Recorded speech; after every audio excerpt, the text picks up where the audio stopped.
تو وہ بھی اسباب کا استعمال کرتے ہیں، لیکن اللہ سے نفل پڑھ کے دعا مانگ کے جب وہ اسباب کا استعمال کرنے جاتے ہیں، اسباب کو استعمال کرتے ہیں تو اللہ تعالیٰ ان کو اس میں کامیابی دے دیتے ہیں۔ بعض اوقات ایسا تھا کہ وہ اللہ سے دعا مانگتے ہیں، اللہ تعالیٰ ان کے ذہن میں کوئی ایسے عمل ڈالتا ہے، ایسا کام ڈالتا ہے کہ جس سے ان کا کام بن جاتا ہے۔ تو آپ سے گزارش ہے کہ انشاءاللہ نماز کی اہمیت کو سمجھیں۔ فرض نماز ہمارے لیے بہت ضروری ہے، نفل نماز فرض نہیں ہے، لیکن جتنے نوافل پڑھیں گے وہ اس کا جو نا وہ پھر ضروری ہے۔ ایک حدیث شریف کے اندر آیا، یہ آخری بات کرتا ہوں، صحابہ کرام نے جو نا وہ اس طرح مطلب وہ واقعات ان کی وہ ہر چیز پوچھتے تھے، ٹھیک ہے۔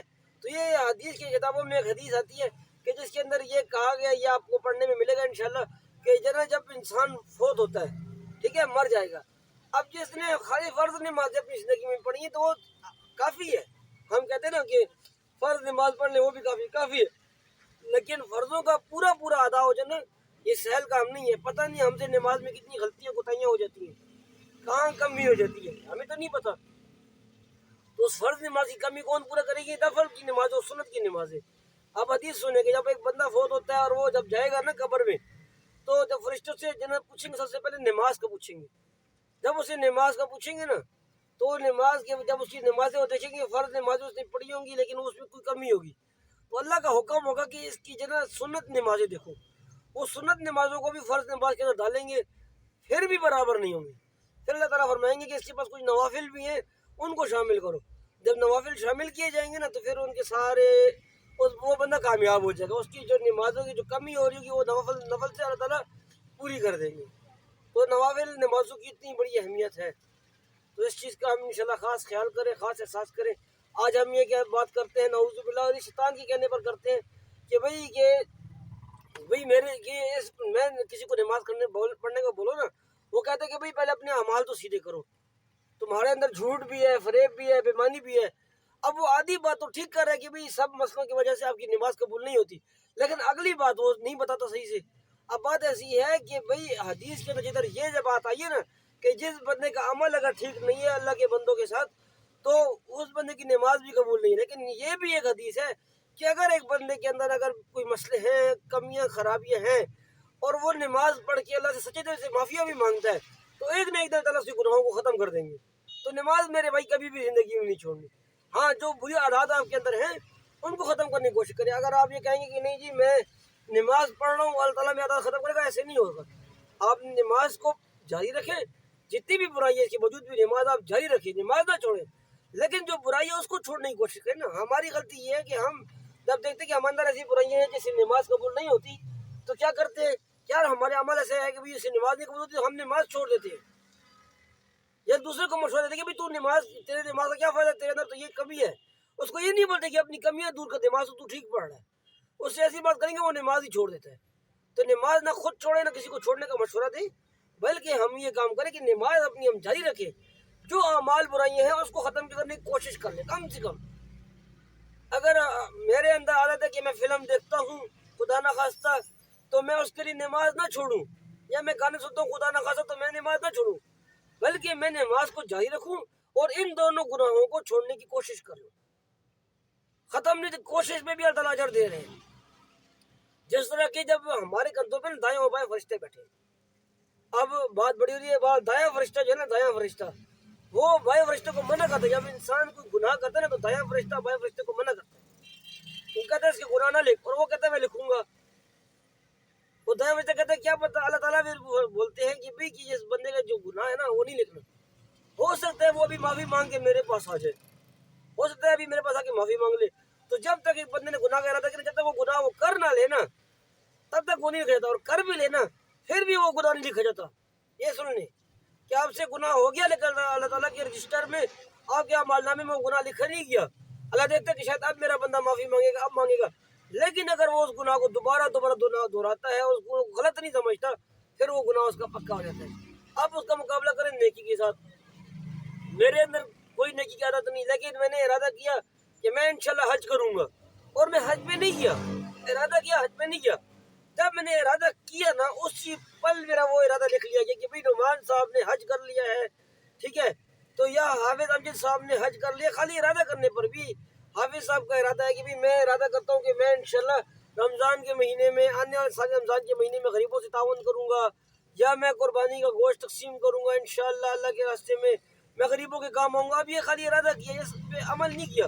تو ارادے کے اوپر عمل کی نہیں کیا، اللہ نے لکھ دی کہ صاحب عمل لکھ لیے کہ اس نے یہ نیک کام کر لیا. اور اگر وہ نیک کام کر لیتا ہے تو اس کا عمل اور بڑھ جاتا ہے، اس کا ثواب مکمل ہو جاتا ہے. نہیں تو کم از کم ارادے کا ثواب اس کو ضرور ملتا ہے. تو ہم یہ ارادہ کر لیں کہ ہم آج سے جو ہمارے اندر گناہ ہے وہ انشاءاللہ نہیں کریں گے، اور نیک اعمال کو جاری رکھیں، نماز کو جاری رکھیں. مرنے دم تک توبہ کا دروازہ کھلا ہے. جب آپ کے پیر سے روح نکلنی شروع ہوئی توبہ کا دروازہ بند. پھر آپ کلمہ بھی نہیں پڑھ سکتے، کوئی پڑھ بھی لو معافی مانگ لو قبول نہیں ہوگی. تو اس لیے موت سے پہلے میرے بھائی موت کی تیاری کر لیں. نماز کسی صورت میں نہیں چھوڑنی، چاہے آپ گناہ گار ہیں، ہم سب گناہ گار ہیں، چاہے ہمارے اندر کتنا بڑا بھی گناہ ہے، ہم نے نماز نہیں چھوڑنی بلکہ گناہ کو چھوڑنا ہے. چھوٹ نہیں رہا، کم از کم گناہ چھوڑنے کی کوشش کرنی ہے. ایک نہ ایک دن نماز کی برکت سے اور اپنی جو گناہ کو چھوڑنے کی کوشش ہے اس کوشش کی برکت سے اللہ ہمارے اندر کے گناہ ختم کر دے گا. ٹھیک ہے نا؟ تو یہ بہت مین چیز ہے کہ اپنے اندر کا جو گناہ ہے نا وہ ہم ختم کر دیں. ایک بندے نے بولا حضور صلی اللہ علیہ وسلم کو کہ بھئی کہ میں تو کلمہ پڑھنے کو تیار ہوں لیکن میں کوئی مطلب آپ کے بتائے عمل نہیں کر سکتا. تو نے کہا تو ایمان تو لے آنا. جب وہ ایمان لے آیا نا تو اس نے کہا جی میرے لیے حکم کیا ہے؟ تو حکم یہ ہوا کہ بھئی آپ نے جو نا کہ جھوٹ نہیں بولنا. بندے نے کہا جی میں 3 عادتیں ہیں، شراب پیتا ہوں، چوری بھی کرتا ہوں، جھوٹ بھی بولتا ہوں. بولا کہ تو جھوٹ بولنا چھوڑ دے. نہیں، شراب، چوری اور زنا ہے. تو نے کہا جی تم ان میں سے صرف ایک کام کرو، جھوٹ نہ بولو، باقی کوئی مسئلہ نہیں، تم جھوٹ بس بولا چھوڑ دو. اب ایک رات میں اس کے سارے گناہ چھوٹ گئے. کیوں؟ اس نے کہا جی میں نے اب اگلے دن اپنے نبی کو جواب دینا ہے. وہ شراب بھی وہ بندہ شراب پینے لگا تو اس نے خیال کیا کہ یار نبی صلی اللہ علیہ وسلم کو میں کیسے جھوٹ. اس نے جھوٹ بولا، جھوٹ بولنے کا سوچا، ویسے بولا کہ میں زنا کرتا ہوں. میں سوچا نبی کو کیا جواب دوں گا، اگر نبی نے پوچھا تو جھوٹ تو نہیں بولوں گا، اور نبی کے سامنے بول بھی سکتا کہ میں نے زنا کی ہے. تو وہ جتنے بھی گناہ آتے وہ ایک کر کے اس رات میں اسے چھوٹ گئے، صرف اس ڈر سے کہ میں نبی سے جھوٹ کیسے بولوں. تو یہ جو جھوٹ ہے نا، اس جھوٹ کو اگر ہم بولا چھوڑ دیں گے، مطلب کہ اس کا مقصد ہمیں ایک بتانے کا یہ بھی ہے کہ آپ اپنے برے اعمال چھوڑو گے، نیک اعمال نہیں چھوڑنے. تو اس کے لیے انشاءاللہ ابھی بس ہم آپ سے انشاءاللہ ٹائم ہوتے لیے تو معذرت بھی کرتے ہیں اور انشاءاللہ اپنی بات کو ختم کرتے ہیں. اور انشاءاللہ 5 وقت کی باجواب کے بعد اللہ تعالیٰ مجھے بھی جائے رکھنے کی توفیق دے اور آپ فی امان اللہ.